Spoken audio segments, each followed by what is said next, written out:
Though separated by 90 miles of water and very different political systems, young boys in both Cuba and the United States often share the same dream: to play on baseball's biggest stage. In Cuba, the love of the game begins at a young age. Traditionally, a father's first gift to his son is a bat and a ball. It's a game that cross-cuts generations. If the right equipment isn't available, Cubans make do. That might be using a rock for first base, or playing shortstop without a pair of shoes. But for half a century, any young ball player's dreams of playing professionally in another country have been unrealistic. Playing internationally for big contracts goes against Cuban government policy. Players have been forbidden from legally playing for a paycheck in any foreign country since the beginning of the Castro era. But times are beginning to change as the government loosens regulations. And even decades of restrictions haven't hindered the Cuban love of baseball. Brandon Delgado Morejon is a rookie pitcher for the Havana Industriales, the most storied team in the Cuban Baseball Federation. Like most boys, baseball is a key part of Brandon's life. I've been playing baseball for 12 years. I think that baseball, for Cubans, is something more. Like it were part of a family.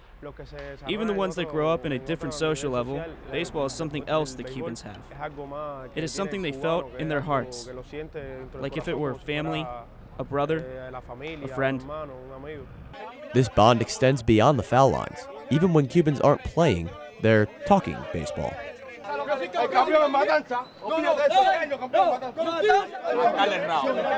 In Havana's Central Park, sports fans gather at Esquina Caliente, or the hot corner, to talk and even argue about the game. And though the park sits in the shadows of a capital that's historically restricted speech, baseball transcends that restriction. Here at Esquina Caliente, things can get a little heated, mainly so people can make sure their points are heard. But as long as they're talking about sports, anything goes. The hot corner is where fans have talked about the best talent in the country for as long as Cuba has loved the game. And now, thanks to loosened regulations, that talent has the opportunity to play abroad at the professional level. Some Cubans have played legally in other countries before, but now the government is allowing them to play abroad for a paycheck and to return home without defecting. In reality, times change, and I think that if that came to happen, I think it is a good idea, having the boys play in other leagues, being in other leagues for the development. This doesn't mean that Brandon and the Industriales roster will all be following the big bucks to the major leagues anytime soon. A policy allowing Cuban athletes to play professionally in other countries is a work in progress, currently being tested in the Mexican League. And though Cuba is loosening its regulations, the United States is not.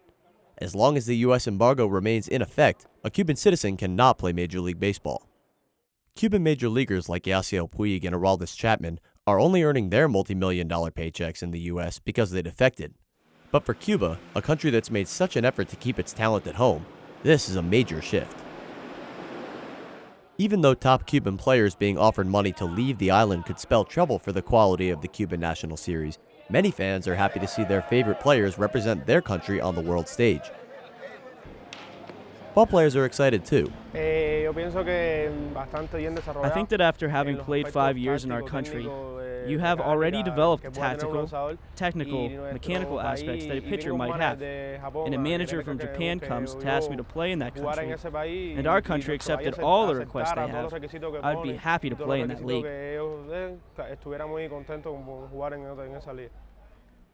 The concept of Cubans playing professionally abroad is still in its early stages, but compared to half a century of standstill, these changes are coming.